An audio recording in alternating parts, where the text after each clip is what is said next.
On December 4th, at the Donald J. Trump Institute for Peace, President Tshisekedi and President Kagame signed the Washington Accords, a historic step forward that marks the most meaningful advance toward resolving this conflict in decades. This achievement is a testament to the power of sustained high-level diplomacy and the importance of American leadership on the world stage.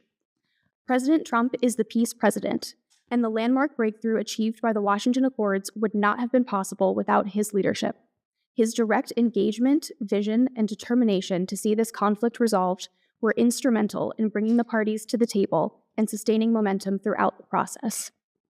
I also recognize the leadership of Secretary Rubio and Senior Advisor Masad Boulos, whose tireless efforts were critical in forging consensus and guiding the negotiations to a successful conclusion. The benefits of the Washington Accords are profound.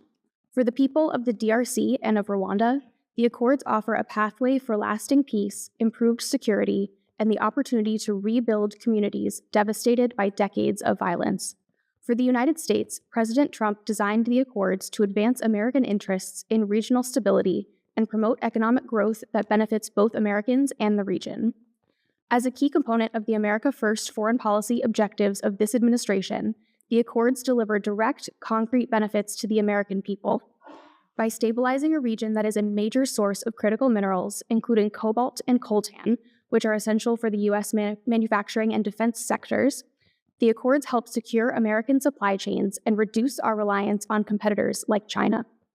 The Strategic Partnership Agreement with the DRC is a first-of-its-kind, legally binding agreement that creates the conditions for significant U.S. investment into the DRC in critical minerals and key strategic infrastructure, and lays out the path forward for U.S.-DRC cooperation on the Sakania-Lobito corridor. A more stable Great Lakes region means less need for costly U.S. humanitarian interventions and peacekeeping missions, allowing us to focus taxpayer resources on priorities at home while upholding U.S. global leadership and securing supply chains. For the region, the Washington Accords represent a new chapter. The Accords establish clear commitments from both sides to respect territorial integrity, cease support for armed groups, and cooperate on border security and economic development. The Accords also envision a robust framework for monitoring and implementation, with the United States, Qatar, and the African Union working together to play a central role in future mediation and oversight. We know that peace is fragile, and our work does not end with the signing of the Accords. As we move forward, our focus remains on the difficult work of implementation. We are working closely with our partners in the African Union, the United Nations, Qatar, and other regional and international stakeholders to ensure that commitments are translated into concrete action on the ground. This includes supporting the Qatari-led talks between the DRC and the M23 armed group, strengthening the AU's mediation architecture, and mobilizing resources for post-conflict recovery while burden sharing with partners. We will ensure that the promises made in Washington are kept, that the peace process delivers real results so that the people of the region see tangible improvements in their lives, and that the conditions for increased U.S. investment are realized.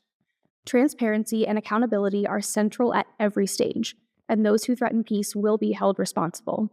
As Secretary Rubio said, we will take action to ensure promises made to the president are kept. In closing, I want to thank the subcommittee for its attention to this critical issue and for its support of our efforts in the Great Lakes region. The Washington Accords are a historic achievement, but they are also a call to action. With continued leadership and partnership, we can help build a future of peace and prosperity for the DRC, Rwanda, and the United States.